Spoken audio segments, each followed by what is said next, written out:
Hello and welcome back to the channel, welcome back to the RDA. I hope you are doing well. Manchester United, of course, going through to the next round of the Europa League. Not really surprised, to be honest. There's a few talking points surrounding today's game. I think Real Sociedad played more like the team we expected to play last week, today and tonight, and unfortunately for them it just wasn't good enough. Obviously a little too much too late for them, and I honestly think, how can you expect them to come back, really? I just don't see it. From a Manchester United point of view, I think it's important to focus on individual performances. I think Lindelof getting back into the team is a very, very peculiar decision from Ole Gunnar Solskjaer. I think Bailey starting is an indication that he probably won't play against Chelsea. But then Lindelof, who probably will start next to Maguire, played in this game. I don't understand why. He's been carrying a back injury for months. The Sweden coach has complained about it, and therefore hasn't really used him on international duty as much as he would have liked because of the incompetence of our own manager, Ole Gunnar Solskjaer.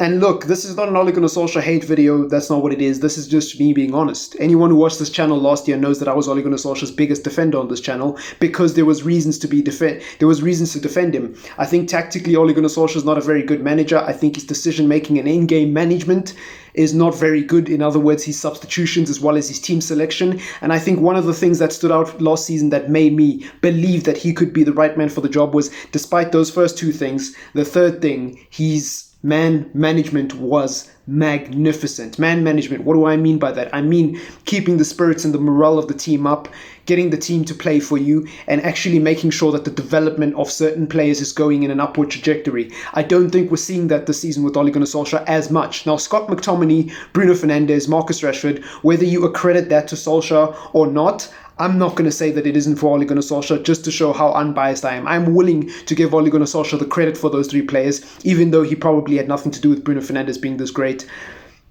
I'm willing to give him the credit for that. But if we move away from those three players, we look at Harry Maguire. I think he's kind of regressed this season, or he's stayed more or less the same. If you think he's improved or if you think he's regressed, I don't think it really matters, because I think we can all agree and say that Maguire is a bit of a head scratcher for Manchester United. His aerial ability and his aerial dominance is supposed to be what makes him stand out apart from the rest.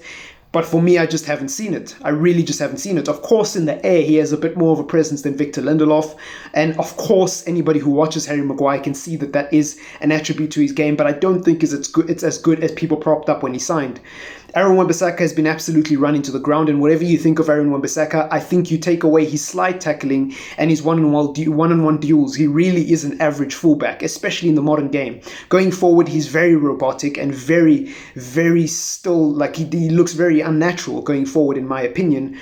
And I think a lot of people would agree. And that's no disrespect to Aaron Wan-Bissaka. I really, really do like the player, but I think he is a victim of a manager who does not understand the concept of resting him. Where was Williams today? Williams has been training with the first team virtually the whole season and actually played last season and had some pretty good games when Ole Gunnar Solskjaer had no choice but to play Williams. Williams did pretty well last season, and he showed that he could be the kind of player that Manchester United need in difficult moments. But this season, we haven't even seen Williams in cup games, fam. We're 4-0 up against Real Sociedad, and we're still playing Aaron Wan-Bissaka, and we're probably going to play him against Chelsea at the weekend. It makes no sense to me. This manager really is a walking paradox, in my opinion. Donny van de Beek, if he is injured and if the reports about his fitness are true, then fine, you couldn't start him, whatever. But Donny van de Beek should have been more involved the rest of the season anyways, so I don't understand what's going on with Donny van de Beek. So for me, using the fact that Donny van de Beek is injured today as an excuse as to why he didn't start doesn't cut it for me, because I don't believe he would have started either way. I don't believe this manager has the guts or the balls or, or anything really or any sense of bravado to actually start Donny van de Beek in a game of this magnitude based on the other decisions he made in the team. Mason Greenwood starting, I've got absolutely no problems with that. Dan James starting, I've got absolutely no problems with that. Martial starting for a bit of confidence, I've got absolutely no problems with that. But Amad Diallo not getting involved as much as a lot of people would have liked, for me, is a little bit of a disappointment, considering a lot of people are saying Amad Diallo's young and he needs time. We cannot lump Amad Diallo into the same category as players from our youth academy, such as Shortire, and such as, okay, well, Dan James didn't come to the academy, but you know what I mean, all the other young players in the team, we cannot lump Diallo into that category, because Diallo has been playing well. According to most reports and according to what Ole Gunnar Solskjaer said in a press conference a few weeks ago, Amad Diallo has been playing well in training. He has been lighting it up in training. He's been lighting it up with the under-23s, and he clearly is levels above everybody else in that academy and every other young player. You know, you can't put him in the same category as a Brandon Williams or a Shortire or a Garner or any of the other young players we have. He clearly is, and he's not even from the club. So if Dan James can start as much as Dan James is starting, why can't Diallo start? You telling me Diallo is a significantly worse footballer compared to Dan James? I don't personally believe that. So I've got a lot of criticisms about Ole Gunnar Solskjaer, not really about the result itself or the actual performance, but rather the selection of the team. I think this is exactly why I feel like we are not making progress under Ole Gunnar Solskjaer. Now, we had a very lengthy discussion in the group chat while the game was going on, because that's how boring it was. And somebody said to me, shout out if you are watching the video, by the way, and this is not me taking a dig at you. This is just me expressing my opinion. Somebody said to me that it would be acceptable if Ole Gunnar Solskjaer made top four, because he'd be the first manager since Sir Alex Ferguson to make top four back to back or in a row. And that's fair. But I think to measure one metric of progress and justify giving a manager a new contract based on one metric of progress is very, very naive when you completely ignore all the other metrics. First of all, the Premier League isn't the only competition we play in. We've been in the Europa League for 2 years. We've been in the FA Cup for 2 years under Ole Gunnar Solskjaer. We've been in the Carabao Cup for 2 years under Ole Gunnar Solskjaer. We've made 4 semi-finals in those competitions between now and between him actually getting the job.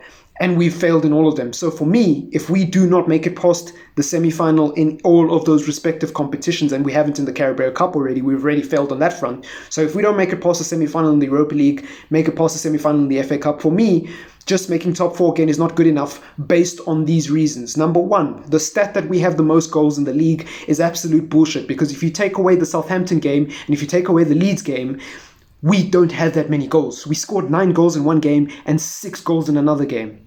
Like, that's 15 goals that you can shave off and actually look at all our performances. So to look at 2 games and say, wow, we're so good, we're such a good attacking side this season, is not a fair metric. Any logical person would look at that stat and say, okay, that stat looks good, but let's actually compare the metrics across all the games. If you watch most of Manchester United's games, you'd know that we actually don't dominate teams. Everton, we drew 3-3. Sheffield United, both times we conceded 2 goals. Fulham, we didn't play that well, and Paul Pogba was on the pitch before Paul Pogba FC says, oh my god, look at us without Pogba. Even with Pogba, we're shit, mate. Aston Villa, Wolves, Leicester City, we drew 2-2.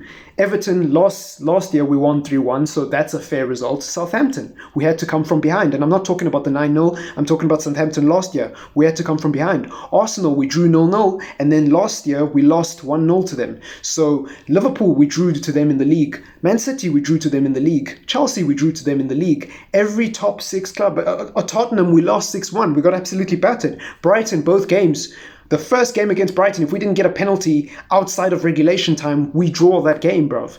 So I don't want to hear this nonsense about Ole Gunnar Solskjaer has made significant progress, because you should celebrate progress, but then you should also look at regression. And that's my problem with Ole Inners. They're so blindly, and not all Ole Inners, by the way. I know all of you aren't like this. I know all of you have your logical reasons why you are Ole in, and I respect that, and I'm not going in on you. I'm going in on the individuals who are blindly optimistic and pretend like Ole Gunnar Solskjaer's fart doesn't smell, and like removing him from the job is the worst thing you could possibly do, when it's really not. You telling me if we got a Nagelsmann in May, or a Pochettino in May, or any other top manager who has proven tactics and a proven philosophy and a proven system, and has shown their tactical nous, their management skills, as well as their game management skills, cannot get a better tune out of that team. And I'm not talking about winning the Premier League. No. I don't believe we'll win a Premier League under this ownership. But I am talking about a Europa League. I am talking about a Carabao Cup. I am talking about an FA Cup. And you can tell me I've lowered my standards. I haven't lowered my standards, because you're the one who's happy with top 4. So before you come at me with standards, shut up and look at yourself. Look in the mirror. And second of all, there's a difference between where my standards are and where my club actually is. Where we are at the moment, I don't believe we'll actually win a league title anytime soon, because our ownership do not back managers. They do not sign the players the managers want. Ole Gunnar Solskjaer wanted Jadon Sancho. He didn't get him.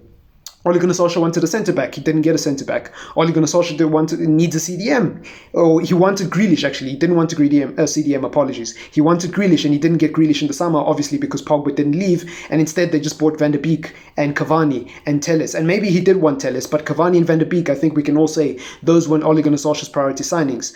But with that said, we can't get rid of the Glazers. Unless you have a creative solution while you're watching this video, we can't get rid of the Glazers. But we can get rid of Ole Gunnar Solskjaer. We can get rid of Michael Carrick. We can get rid of Lee Grant, the new goalkeeping coach. We can get rid of Phil Dempsey. We can get rid of Darren Fletcher. We can improve our coaching staff. We can improve our manager. And we can still get someone in who can at least win trophies. You know how I know that? Van Gaal won an FA Cup.